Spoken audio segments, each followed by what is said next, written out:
Optim narxlarda Nexia 2, Matiz, Lacetti mashinalarimizga chegirmalarimizni e'lon qildik akalar. 2009-yil Nexia 2 emas, polni kraska, oldi orqa suvaylari butun, 1.6 motor hadovoy korobkalari yaxshi holatda, moyra sot qilmaydi akalar. 2150 dollarga bo'lsa berib yuboriladi. Matiz 2014-yil ishlab chiqarilgan, holati вообще shikalat klass holatda turibdi degan akalar. Auksion nomerlariga generalniy domerslargacha beriladi.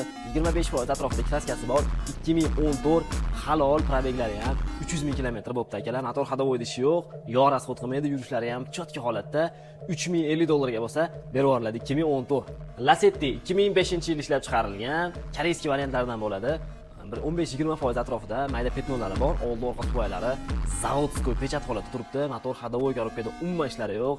4050 dollardan sunnatiga ozgina yo'lda qilib beriladi. Uchala mashinamizga ham sunnatiga ozginadan yo'lda qilib beriladi. Ko'p bas akalar.